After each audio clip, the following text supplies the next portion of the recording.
bahwasanya untuk selamanya kasih setianya. Datanglah kebaikan dengan hati bersyukur, datanglah kebaikannya Dengan hati bersyukur ke dalam berhantarannya. dengan hati bersuka, rasakan dan lihatlah Betapa baiknya Tuhan, bagi dan kehidupannya. Bersorak-sorak, akan bersorak-sorak, akan bersorak-sorak. bersyukurlah Pada Tuhan, sebab Dia baik, bahwasanya untuk selamanya kasih setianya. Bersyukurlah pada Tuhan, sebab Dia baik, bahwasanya untuk selamanya kasih setianya. Segala puji syukur hanya bagimu Tuhan, sebab Kau yang layak dipuja. Kami mau bersorak, tinggikan nama-Mu. Haleluya. Segala puji syukur hanya bagimu Tuhan, sebab Kau yang layak dipuja. Kami mau bersorak, tinggikan nama-Mu. Haleluya. Soraklah, haleluya. Soraklah, haleluya. Haleluya. Soraklah, haleluya. Soraklah, haleluya. Haleluya. Soraklah, haleluya. Soraklah, haleluya. Haleluya. Soraklah, haleluya. Soraklah, haleluya. Haleluya.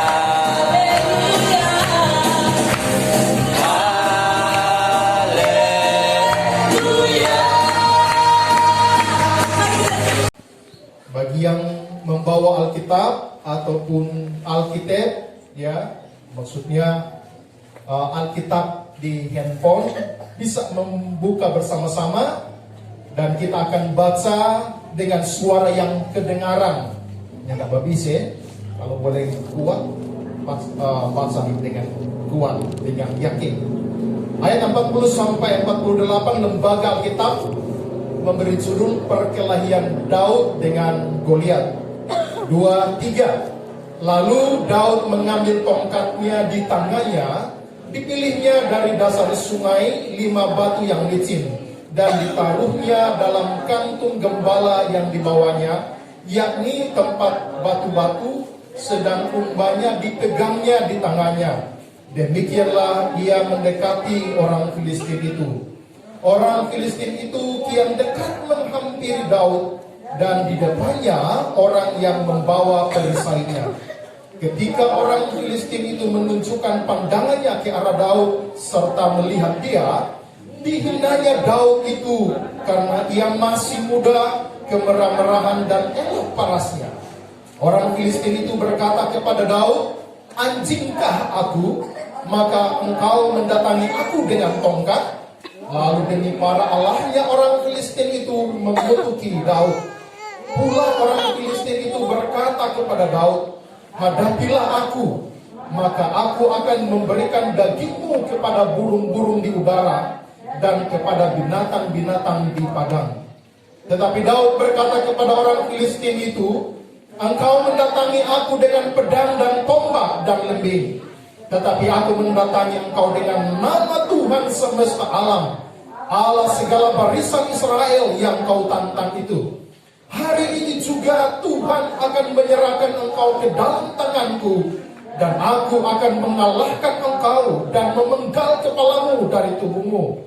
Hari ini juga aku akan memberikan mayatmu dan mayat tentara orang Filistin kepada burung-burung di udara dan kepada binatang-binatang liar, supaya seluruh bumi tahu bahwa Israel mempunyai Allah, dan supaya segenap jemaah ini tahu bahwa Tuhan menyelamatkan bukan dengan pedang dan bukan dengan lembing, sebab di tangan Tuhanlah pertempuran, dan Dia pun menyerahkan kamu ke dalam tangan kami.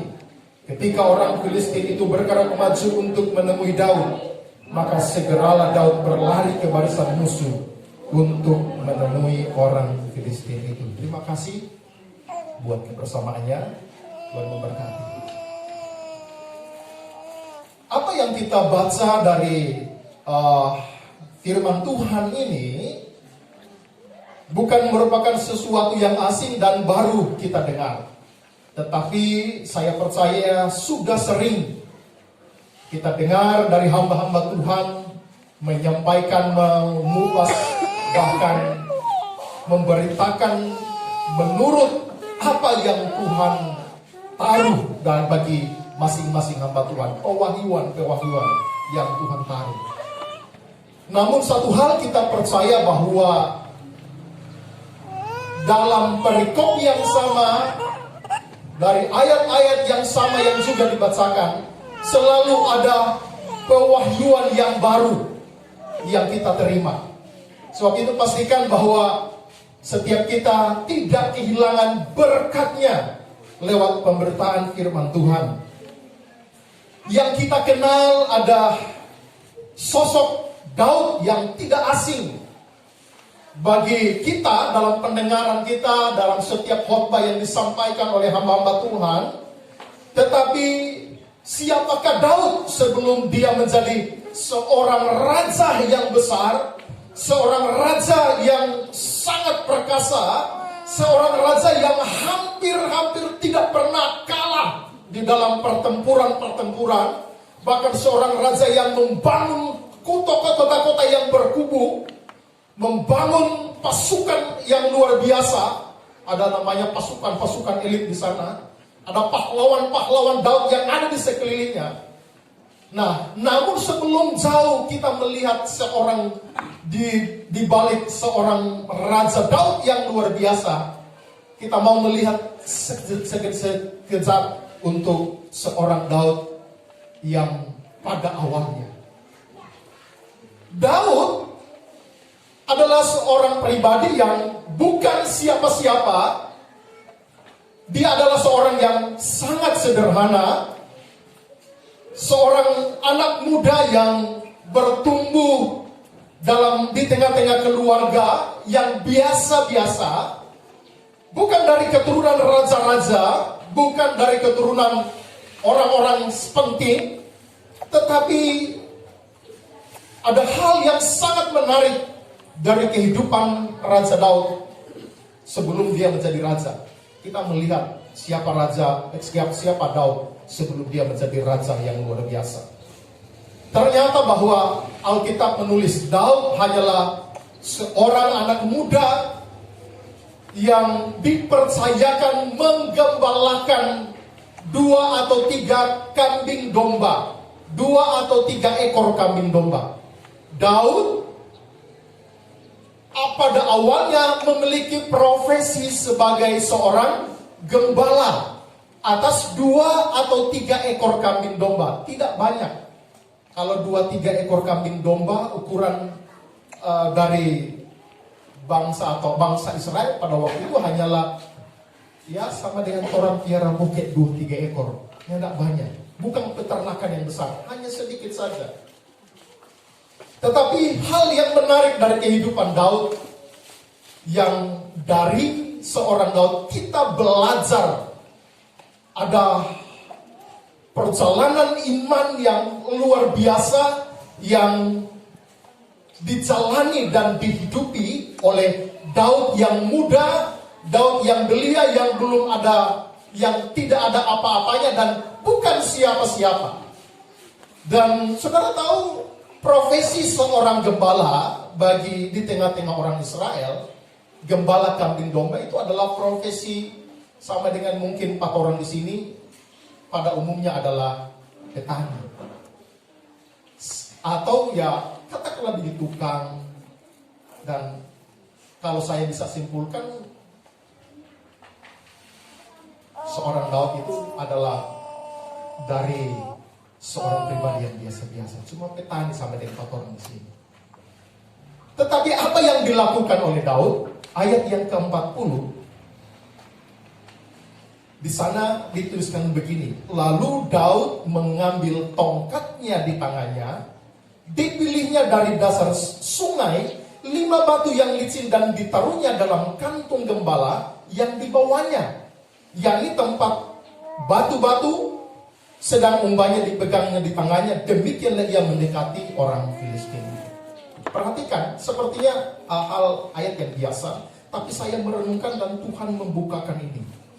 Kenapa Daud di tengah-tengah sebuah pertempuran yang akan segera terjadi, karena awalnya kita tahu pada pasal sebelum, pada ayat-ayat sebelumnya, ada seorang tentara dari Filistin yang bernama Goliat, ya, tentara yang perkasa. Sedikit gambaran tentang Goliat, kita pikir itu raksasa seperti apa. Saudara tahu sedikit bahwa tinggi badan dari prajurit atau pahlawan Filistin ini itu setinggi 3 meter, kurang lebih 3 meter. 1, 2. Jadi memang betul dia itu raksasa besar. Berat lembingnya, berat tombaknya saja kurang lebih 50 kilogram. Perisai dan sebagainya. Diperlengkapi dengan perisai yang sangat, baju sirah, baju perangnya itu 50 kilo. Berat sekali. Dan memang dia dipersiapkan sebagai utusan dari Filistin untuk menantang barisan Israel, barisan tentara Israel. Jadi sudah kurang lebih 40 hari dia menantang barisan Israel. Sudah orang mau perang. Cukup pilih salah satu yang kamu anggap paling kuat untuk menghadap Goliat. Siapa yang kalah? Ya harus mengaku takluk. Tetapi kurang lebih 40 hari tidak ada satupun yang tampil, yang muncul. Bahkan seorang raja Saul yang juga digambarkan seorang yang punya perawakan yang gagah, perawakan yang tinggi, seorang raja yang harusnya bertanggung jawab atas tantangan dari musuh mereka, tetapi dia pun salah satu di antaranya yang takut, tidak mau menghadapi Goliat. Dalam hitungan matematis, dalam hitungan secara fisik dan lain sebagainya, memang tidak ada kemungkinan besar seorang pun dari antara tentara-tentara Israel pada waktu itu yang sanggup untuk mengalahkan Goliat. Tidak ada. Tetapi di tengah-tengah keadaan itu muncul Daud. Daud bukan seorang tentara pilihan. Daud bukan seorang tentara yang dilatih, bukan dari bagian pasukan khusus yang dilatih untuk membunuh lawan. Tetapi Daud sekali lagi dari seorang latar belakang seorang gembala. Ayat yang 40 ini menarik, bahwa ketika Saul akhirnya memberikan restu kepada Daud untuk melawan Goliat, karena memang di awal, di ayat sebelumnya Saul bilang, aduh, kamu tidak bisa, kamu tidak akan dapat mengalahkan Goliat. Karena Goliat itu sejak dari masa mudanya dia sudah seorang prajurit, sudah terlatih. Tidak mungkin menyala memenang. Daud bilang, yang penting ada restu. Ya, Daud bilang bukan itu persoalan. Yang penting, oke, siap. Maka dikasihlah baju perangnya Saul, dikasih dia punya pedang dan lain sebagainya perlengkapan. Waktu Daud mengenakan itu, ya, di ayat yang ke-29 itu, dia bilang begini, aku tidak dapat berjalan dengan memakai ini, sebab belum pernah aku